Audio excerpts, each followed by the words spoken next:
दोस्तों नव वर्ष की आप सभी को हार्दिक शुभकामनाएं। Wish you happy new year to all of you study 16 की टीम की तरफ से। तो हम लोग देख रहे हैं एमपी सिविल जज के लिए इंपॉर्टेंट जीके क्वेश्चन और यह एमपी एडीपीओ एग्जाम के लिए भी हेल्पफुल हैं। तो फर्स्ट क्वेश्चन है, दहला डैम किस देश से संबंधित है। दहला डैम काफ़ी न्यूज़ में था और यह अफगानिस्तान से संबंधित है और अफगानिस्तान भी काफ़ी चर्चा में था, सुर्खियों में था क्योंकि तालिबान शासन के कारण। तो भारत ने यहाँ एक ऑपरेशन चलाया था, ऑपरेशन देवी शक्ति। तो उससे भी क्वेश्चन बन सकता है कि भारत ने ऑपरेशन देवी शक्ति कहाँ चलाया, क्यों चलाया। तो अफगानिस्तान में चलाया, अफगानिस्तान में जो फंस गए थे भारतीय उनको वापस लाने के लिए। तो यह क्वेश्चन बन सकता है। इसके अलावा नेक्स्ट क्वेश्चन है, भारत फ्रांस और ऑस्ट्रेलिया की त्रिपक्षीय मीटिंग कहाँ पर ऑर्गेनाइज हुई या आयोजित हुई। तो भारत फ्रांस और ऑस्ट्रेलिया की त्रिपक्षीय मीटिंग ब्रिटेन में आयोजित हुई। इसके अलावा G7 देशों का ग्रुप ऑफ 7 जिसे कहते हैं उनका समिट भी ब्रिटेन में आयोजित हुआ। तो इसके बाद देखते हैं नेक्स्ट क्वेश्चन। और जो 2022 के जो कॉमनवेल्थ गेम होने हैं यानी वो भी यहीं पर होने हैं बर्मिंघम में, वो भी ब्रिटेन में एक जगह है। नेक्स्ट है, बलवीर सिंह जूनियर किस खेल से संबंधित थे। बलवीर सिंह जूनियर जिनका निधन हुआ वह हॉकी से संबंधित थे। हॉकी से अभी क्वेश्चन आपके एमपी सिविल जज में आने की संभावना है। कारण यह है कि भारतीय हॉकी टीम ने ओलंपिक में पुरुष ने और महिला दोनों वर्ग ने अच्छा प्रदर्शन किया है और पुरुष हॉकी टीम ने 41 साल बाद मेडल जीता है। तो इसलिए क्वेश्चन बन सकते हैं हॉकी से रिलेटेड, क्योंकि जो अदर एग्जाम है उनमें काफ़ी क्वेश्चन अभी पूछे जा रहे हैं जो करंट में अभी एग्जाम चल रहे हैं। तो बलवीर सिंह जूनियर किस खेल से संबंधित थे, हॉकी से संबंधित थे। नेक्स्ट है, in which city Al Aqsa mosque in news recently. अभी हाल ही में अल अक्सा जो मॉस्क्यू थी या मस्जिद थी वो क्यों चर्चा में थी या कहाँ पर है। तो अल अक्सा मॉस्क्यू है जो वो ऑप्शन में है आपके रियाद, अबू धाबी या जेरूसलम। तो ये मस्जिद कहाँ पर है, यह है दोस्तों जेरूसलम में। तो जेरूसलम और अबू धाबी और रियाद 3 ऑप्शन थे। तो रियाद कहाँ पर है, सऊदी अरेबिया में है। अबू धाबी कहाँ पर है, UAE में है। और जेरूसलम इसका राइट आंसर है। तो नेक्स्ट है, who received best actor award in Oscar 2021। देखो एक आध क्वेश्चन आपका एमपी सिविल जज में अवार्ड से पूछेंगे, चाहे वो आपका ऑस्कर अवार्ड या जिस टाइप से पद्म भूषण वगैरह से पूछ लेते हैं, भारत रत्न से पूछ सकते हैं, नोबेल प्राइज से पूछ सकते हैं, इसके अलावा दादा साहब फाल्के से पूछ सकते हैं और ज़्यादा से ज़्यादा जाएंगे अगर तो पुलित्ज़र पुरस्कार से पूछ सकते हैं। तो एक आध क्वेश्चन आपका अवार्ड से आ सकता है। तो ऑस्कर अवार्ड से मैंने पिछली वीडियो में आपको बेस्ट फिल्म बताई थी कि बेस्ट फिल्म का अवार्ड किसे जीता। अगर ऑस्कर से बनेंगे तो 2 ही क्वेश्चन जनरली बन सकते हैं कि जो बेस्ट एक्टर कौन रहा और बेस्ट फिल्म कौन सी चुनी गई, और इस टाइप से बस क्वेश्चन बनते हैं। तो who received best Oscar award in Oscar 2021। तो एंथनी हॉपकिंस थे इनका इनका नाम आप याद कर लीजिए, एंथनी हॉपकिंस। इन्हें ऑस्कर अवार्ड मिला 2021 का। नेक्स्ट है, Sinopharm Covid vaccine is related to which country. Sinopharm Covid vaccine जो काफ़ी न्यूज़ में थी वो किस देश की है। तो सिनोफार्मा कोविड वैक्सीन है चीन की। किस देश की है, सिनोफार्मा कोविड वैक्सीन किस देश की है, चीन की है। और चाइना अभी जो मंगल ग्रह पर रोवर उतारने वाला दुनिया का दूसरा देश बन गया है। और अगर चाइना से क्वेश्चन 2-3 और बनते हैं, मैं आपको बता दे रहा हूँ। चाइना भारत का सबसे बड़ा लार्जेस्ट ट्रेड पार्टनर है। क्वेश्चन आ जाएगा भारत सबसे ज़्यादा व्यापार किस देश के साथ करता है, तो चाइना है और भारत का चाइना के साथ व्यापार होता है। इसके अलावा LAC line of actual control जो अभी काफ़ी न्यूज़ में थी, भारत चीन के साथ साझा करता है। और वुहान काफ़ी न्यूज़ में था, उससे क्वेश्चन अभी यह बन रहा है कि वुहान किस नदी के किनारे स्थित है। तो आप कमेंट बॉक्स में बताएंगे। नेक्स्ट है, भेड़ाघाट लामेटा घाट किस राज्य से संबंधित है जिसे यूनेस्को वर्ल्ड हेरिटेज साइट में नामित किया गया है। तो भेड़ाघाट और लामेटा घाट इसे शायद अभी टेंटेटिव सूची में डाला गया है। तो क्वेश्चन ऐसा आ सकता है कि भेड़ाघाट और लामेटा घाट किस राज्य से संबंधित है। तो दोस्तों भेड़ाघाट और लामेटा घाट दोनों मध्य प्रदेश राज्य से संबंधित हैं। इसके अलावा ग्वालियर और ओरछा से भी क्वेश्चन बन सकता है। तो इनको भी यूनेस्को ने एक सिटी है, स्पेशल सिटी के रूप में इन्हें भी नामित किया है, ग्वालियर को और ओरछा को। तो ग्वालियर और ओरछा ये भी मध्य प्रदेश में है।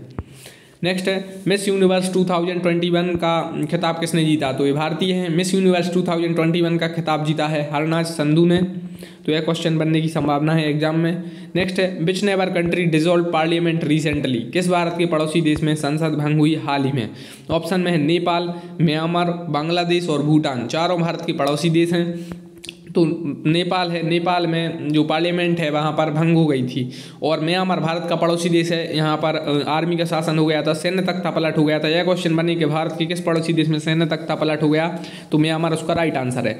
इसके अलावा बांग्लादेश से भी काफ़ी क्वेश्चन अभी बनना है, क्योंकि भारत ऐसा क्वेश्चन बन जाएगा, भारत का कौन सा पड़ोसी देश स्वतंत्रता के 50 वर्ष पूरा कर रहा है या भारत सबसे ज़्यादा सीमा रेखा किस देश के साथ साझा करता है, तो वो बांग्लादेश है। और यहाँ की जो प्रधानमंत्री हैं शेख हसीना, उन्हें एक पुरस्कार भी मिला है सस्टेनेबल डेवलपमेंट से रिलेटेड, तो यह भी क्वेश्चन बन सकता है। और भूटान डोकलाम मैटर के कारण न्यूज़ में था, तो यह क्वेश्चन भी बन सकता है। नेक्स्ट है Bashar al Assad become the 4th president of which country. Bashar al Assad किस देश के चौथी बार राष्ट्रपति बने हैं। बशर अल असद काफ़ी न्यूज़ में रहे पिछली वर्ष, और यह है सीरिया के राष्ट्रपति बने चौथी बार। तो बशर अल असद किस देश के राष्ट्रपति बने चौथी बार, सीरिया के। इसके अलावा जो नए प्रधानमंत्री राष्ट्रपति बनते हैं, जैसे इजराइल के बने नेफ्ताली बेनेट, जापान के बने फूमियो किशिदा, और ब्रिटेन की तो अब काफ़ी टाइम हो गया तो वो जनरली नहीं पूछे जा सकते हैं। और इसके अलावा और जो जैसे कनाडा के कौन सी बार प्रधानमंत्री बने, इस टाइप से क्वेश्चन भी बन सकते हैं। तो आप प्रिपेयर रखिए, कहीं की नए प्रधानमंत्री राष्ट्रपति बनते हैं एटलीस्ट वो तो आप पढ़ ही लीजिए। 6-7 बस आपको पढ़ना पड़ेंगे, इससे ज़्यादा नहीं पढ़ना पड़ेंगे। नेक्स्ट है G7 G20 समिट 2021 किस देश में आयोजित हुई। G7 में 7 कंट्रीज़ हैं, G20 में 19 कंट्रीज़ हैं और एक यूरोपियन यूनियन है। तो इन दोनों की समिट कहाँ आयोजित हुई, किस देश को, या कौन सा देश मतलब इसका वो ऑर्गेनाइजर था, या क्वेश्चन बनता है। जैसे G7 से बनता है, G20 से बनता है, ब्रिक्स से बनता है, SCO से बनता है। 5-6 स्पेशल या फिर जो न्यूज़ में हो उनसे क्वेश्चन बस बनता है, तो ये आपको प्रिपेयर करना है। G7 का जो समिट हुई थी G7 की, वो यूके में हुई थी, और कॉर्नवाल एक जगह है यूके में ही है, वहाँ पर हुई थी। और G20 की समिट कहाँ पर हुई थी या किस देश ने आयोजित की, तो ये इटली में एक शहर है रोम, तो वहाँ पर आयोजित हुई। G7 में भारत नहीं है, G20 में भारत है। G7 में जो बड़ी इकोनॉमी अर्थव्यवस्था वाले देश हैं वो हैं, जैसे इसमें G7 में जापान है, इसमें कनाडा है, इसमें अमेरिका है, इसमें ब्रिटेन है, फ्रांस है, और इटली है, जर्मनी है, इस टाइप की कंट्री फ्रांस इसमें है। नेक्स्ट है Which space agency has recently launched 60 Starlink broadband satellite using Falcon 9 rocket? So which space agency has recently launched 60 Starlink broadband satellite? किस देश ने 60 Starlink broadband satellite लॉन्च किए Falcon 9 रॉकेट की सहायता से? तो इसका राइट आंसर है SpaceX। तो SpaceX इसका राइट आंसर है। नेक्स्ट क्वेश्चन है which country hosted the P4G summit 2021। P4G summit 2021 किसने होस्ट की, तो ये होस्ट की दोस्तों साउथ कोरिया ने P4G समिट 2021 होस्ट की। नेक्स्ट है correct which of the following, मतलब कौन सा इनमें से सही है। तो NHRC यानी नेशनल ह्यूमन राइट्स कमीशन, इसके हेड हैं justice Arun Kumar Mishra. Next chief of election commissioner of India कौन है, Sushil Chandra. Next chairperson of Lokpal Pinaki Chandra Ghose. और नेक्स्ट NGT के चेयरमैन कौन है, आदर्श कुमार गोयल। तो ये चारों सही है, एक बार फिर से देख लेते हैं। NHRC यानी नेशनल ह्यूमन राइट कमीशन, इसके हेड हैं justice AK Mishra. Chief election commissioner है सुशील चंद्रा, और इलेक्शन कमीशन है WHO है, WTO है, ये काफ़ी न्यूज़ में है, इसलिए इनसे क्वेश्चन आपके एग्जाम में आ सकते हैं। चेयरपर्सन ऑफ लोकपाल पिनाकी चंद्र घोष हैं, भारत के पहले लोकपाल हैं। इसके अलावा भारत के पहले CDS कौन थे, तो जनरल बिपिन रावत थे, यह क्वेश्चन ही बन सकता है। इसके अलावा NGT आदर्श कुमार गोयल इसके जो चेयरपर्सन है या चेयरमैन है। नेक्स्ट है which country has recently declared malaria free by WHO ने किस भारत के पड़ोसी देश को मलेरिया फ्री किया है, तो अभी चाइना को मलेरिया फ्री घोषित कर दिया है। नेक्स्ट है recently who become the youngest cricketer to represent India in all format. Bharat की सबसे यंगेस्ट क्रिकेटर कौन बन गई हैं, जिन्होंने सभी श्रेणी में प्रतिनिधित्व किया, T20, वनडे और टेस्ट क्रिकेट मैच। तो शेफाली वर्मा बनी हैं जो सबसे यंगेस्ट क्रिकेटर बन गई हैं, जिन्होंने जो इसमें पदार्पण किया है, यानी T20 में भी, वनडे में भी और टेस्ट क्रिकेट मैच में भी। नेक्स्ट है नेपाल के नए प्रधानमंत्री कौन बने हैं। नेपाल भारत का पड़ोसी देश है, नेपाल अभी काफ़ी न्यूज़ में था। तो नेपाल के नए प्रधानमंत्री बने हैं शेर बहादुर देउबा। इसके अलावा भारत नेपाल डिस्प्यूट भी न्यूज़ में था, इसलिए आपसे क्वेश्चन बन सकता है कि काला पानी, लिपू लेक और लिम्पियाधोरा किस राज्य में स्थित हैं। तो ये आपको राइट आंसर देना है उत्तराखंड, ये काफ़ी न्यूज़ में है। तो नेपाल के नए प्रधानमंत्री कौन बने हैं, Sher Bahadur Deuba. World international justice day is celebrated on. World international justice day कब मनाया जाता है, तो यह मनाया जाता है दोस्तों 17 जुलाई को, 17 जुलाई को वर्ल्ड इंटरनेशनल जस्टिस डे मनाया जाता है। नेक्स्ट है first Indian to elected as जज of gymnastic in Olympic. Olympic से क्वेश्चन बन सकता है, तो पहले जज बने हैं जिम्नास्टिक में इंडिया की तरफ से या भारतीय मूल के हैं, वो कौन है, तो दीपक काबरा है। ओलंपिक से क्वेश्चन बन सकता है कि भारत ने ओलंपिक में कितने मेडल जीते, पैरा ओलंपिक में कितने मेडल जीते, पहली भारतीय महिला जिन्होंने ओलंपिक में 2 मेडल जीते, या पहला खिलाड़ी जिसने पैरा ओलंपिक में 2 मेडल जीते, या उद्घाटन समारोह में ध्वजवाहक कर्ता कौन थे, या समापन समारोह में ओलंपिक में भारत की तरफ से ध्वजवाहक हुआ करता कौन थे, इस टाइप से क्वेश्चन बन सकते हैं। या व्यक्तिगत श्रेणी में किसने गोल्ड मेडल जीता, या इससे पहले नीरज चोपड़ा के पहले किसने व्यक्तिगत श्रेणी में गोल्ड मेडल जीता था। तो ओलंपिक को आपको थोड़ा सा प्रिपेयर करना है, ज़्यादा नहीं, आपको 20-30 क्वेश्चन बस प्रिपेयर इसके ऑब्जेक्टिव सॉल्व करने हैं। नेक्स्ट है Yashpal Sharma passed away who was he. Yashpal Sharma जिनका हाल ही में निधन हुआ वह कौन थे, तो वह क्रिकेटर थे यशपाल शर्मा। नेक्स्ट है Jammu and Kashmir high court has been renamed as. Jammu and Kashmir high court को क्या नाम दिया गया है, या नया इसका क्या नाम है, तो Jammu and Kashmir high court का नया नाम है Jammu and Kashmir and Ladakh high court. तो इसका राइट आंसर है Jammu and Kashmir and Ladakh high court. Next है which city has declared water plus city by ministry of housing and urban affairs.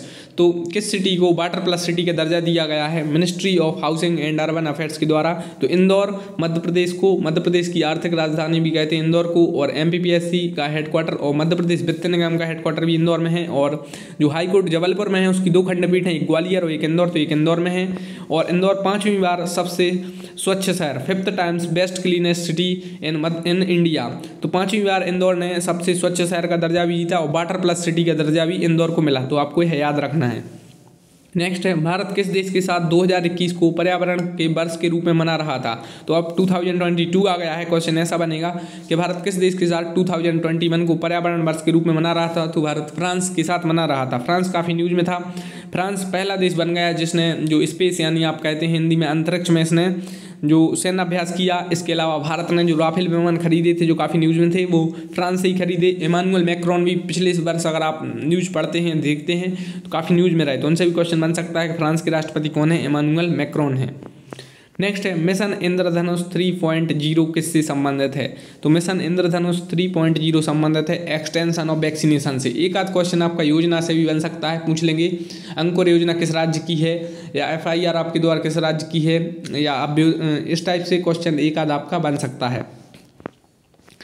Next है top trade partner country of India. Bharat का top trade partner या भारत का सबसे ज़्यादा व्यापार सीधी भाषा में किस देश के साथ करता है, तो भारत का टॉप ट्रेड पार्टनर या लार्जेस्ट ट्रेड पार्टनर कौन है, तो चीन है भारत का लार्जेस्ट ट्रेड पार्टनर। चीन के साथ Bharat LAC line of actual control share करता है। और इसके अलावा वुहान काफ़ी न्यूज में था, उससे क्वेश्चन बन रहा है, तो मैंने आपको बता दिया वुहान किस नदी किनारे, आप कमेंट बॉक्स में बताएंगे, पिछली वीडियो में मैं बता चुका हूँ। इसके अलावा मंगल ग्रह पर रोवर उतारने वाला चीन दुनिया का दूसरा देश बन गया है। नेक्स्ट है on which river world largest floating solar power project built recently, तो ये रिवर है नर्मदा रिवर जो कि मध्य प्रदेश की सबसे बड़ी नदी है। तो world largest floating solar power project built recently in Narmada. Next question है which country was chosen as focus country in 51th international film festival in Goa, तो फोकस कंट्री कौन रहा 51वें अंतर्राष्ट्रीय फिल्म महोत्सव में, तो यह रहा बांग्लादेश, क्योंकि इसने अपने 50 वर्ष स्वतंत्रता के पूरे किए हैं। बांग्लादेश ने अंडर 19 वर्ल्ड कप भी जीता था। इसके अलावा बांग्लादेश से और भी क्वेश्चन अभी काफ़ी बन रहे हैं, तो इसके नेक्स्ट क्वेश्चन है इसके अलावा रिपब्लिक डे की जो परेड हुई थी उसमें एक सैन्य टुकड़ी ने भाग लिया था बांग्लादेश की भारत में, और अंडर 19 वर्ल्ड कप भी जीता, और भारत लार्जेस्ट बाउंड्री शेयर करता है बांग्लादेश के साथ। नेक्स्ट है सतपुड़ा व विंध्याचल पर्वत के मध्य कौन सी मुख्य नदी बहती है, तो सतपुड़ा और विंध्याचल पर्वत के मध्य जो मुख्य नदी बहती है वो नर्मदा नदी है, जो कि बहती है पूर्व दिशा से पश्चिम दिशा की ओर, और नर्मदा नदी मध्य प्रदेश की दोस्तों सबसे बड़ी नदी है और भारत की 5वें नंबर की सबसे बड़ी नदी है। नेक्स्ट है ऊंची चोटी बताना है कौन सी है, तो कौन सा इसमें सही है, तो सतपुड़ा पर्वत की ऊंची चोटी कौन सी है, धूपगढ़ है। विंध्याचल पर्वत की अमरकंटक है। मालवा पठार की सीगार है, और बुंदेलखंड पठार की सिद्ध बाबा है। तो सतपुड़ा पर्वत धूपगढ़ बिल्कुल सही है, विंध्याचल पर्वत की अमरकंटक बिल्कुल सही है, मालवा पठार की ऊंची चोटी सीगार बिल्कुल सही है, और बुंदेलखंड पठार की सिद्ध बाबा बिल्कुल सही है। नेक्स्ट है यह नदी धार जिले से निकलती है, पूर्व से पश्चिम दिशा में बहती है, यानी यह जो नदी है वो धार जिले से निकल रही है, पूर्व से पश्चिम दिशा में बह रही है, कर्क रेखा को 2 बार काटती है, तो इस नदी का नाम बताइए, तो यह नदी है माही नदी जो कर्क रेखा को 2 बार काटती है और धार जिले से निकलती है और पूर्व से पश्चिम दिशा की ओर बहती है। नेक्स्ट है मध्य प्रदेश राजस्व न्यायालय का मुख्यालय कहाँ है, मध्य प्रदेश राजस्व न्यायालय का मुख्यालय है ग्वालियर में। और मध्य प्रदेश महालेखाकार कार्यालय का मुख्यालय भी कहाँ पर है, ये भी ग्वालियर में है। ग्वालियर में जो हाई कोर्ट है उसकी खंडपीठ भी है। नेक्स्ट है मध्य प्रदेश का प्रथम तथा सबसे बड़ा राष्ट्रीय उद्यान कौन सा है? तो मध्य प्रदेश का फर्स्ट और सबसे बड़ा नेशनल पार्क है वो है कानाकिसली नेशनल पार्क। मध्य प्रदेश में सबसे ज़्यादा नेशनल पार्क हैं मध्य प्रदेश के, सबसे ज़्यादा लीपर्ड यानी तेंदुए हैं, सबसे ज़्यादा टाइगर भी हैं मध्य प्रदेश में। मध्य प्रदेश में एरिया वाइज सबसे ज़्यादा वन भी हैं। सोयाबीन के उत्पादन में भी मध्य प्रदेश का फर्स्ट स्थान है। नेक्स्ट है 10th अनुसूची संविधान में कब जोड़ी गई, यानी 10वीं अनुसूची संविधान में कब जोड़ी गई? तो 10वीं अनुसूची जोड़ी गई थी 1985 में। तो टोटल कितनी शेड्यूल्स हैं? 12 शेड्यूल्स हैं। जब संविधान लागू हुआ था तो कितनी थी? 8 अनुसूचियाँ थीं, 4 बाद में जोड़ी गई, उनसे क्वेश्चन बन सकता है।